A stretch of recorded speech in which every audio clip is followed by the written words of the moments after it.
Shalom saudara-saudaraku yang terkasih, aku berdoa semoga engkau baik-baik dan sehat-sehat saja dalam segala sesuatu sama seperti jiwamu baik-baik saja.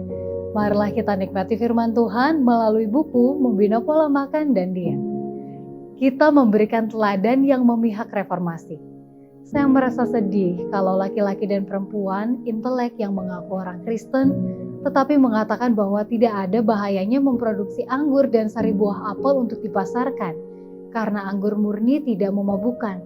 Saya tahu ada segi lain dalam masalah ini yang mereka sendiri tidak mau melihat.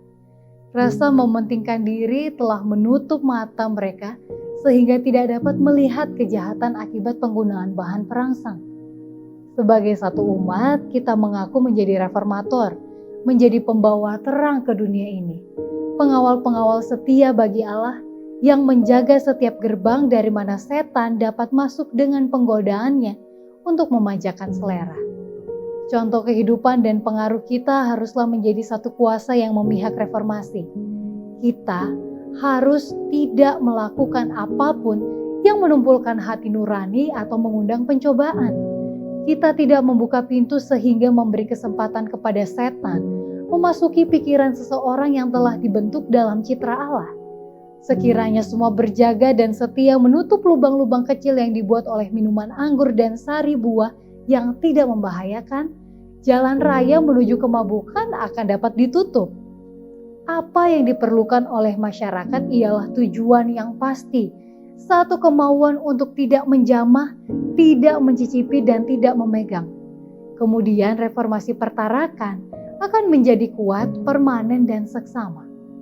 Penebus dunia ini mengetahui keadaan masyarakat di akhir zaman.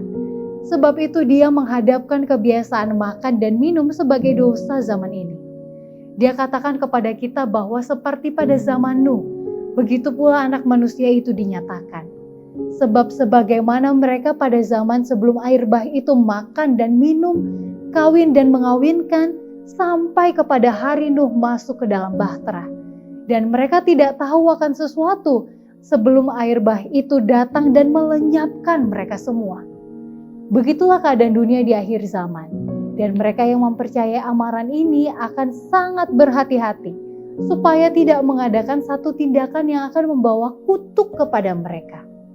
Saudaraku, marilah kita meneliti masalah ini di bawah terang Alkitab.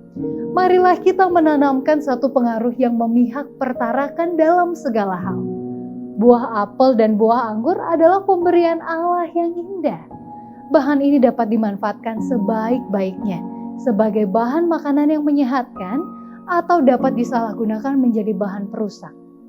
Oleh karena perbuatan manusia yang penuh dosa, Allah telah mendatangkan penyakit tanaman kepada pokok anggur dan pohon apel. Kita berdiri di hadapan dunia sebagai reformator. Janganlah kita memberi kesempatan kepada pemberontak atau kepada yang tidak percaya untuk mencela iman kita. Kristus berkata, "Kamulah terang dunia, kamulah garam dunia." Marilah kita menunjukkan bahwa hati dan nurani kita berada di bawah pengaruh rahmat ilahi yang berkuasa mengubahnya. Bahwa hidup kita dikuasai oleh prinsip hukum Allah, walaupun prinsip ini memerlukan pengorbanan keinginan tubuh. Demikianlah renungan kita pada hari ini. Salam dari Departemen Kesehatan Uni Indonesia Kawasan Barat. Tuhan Yesus memberkati.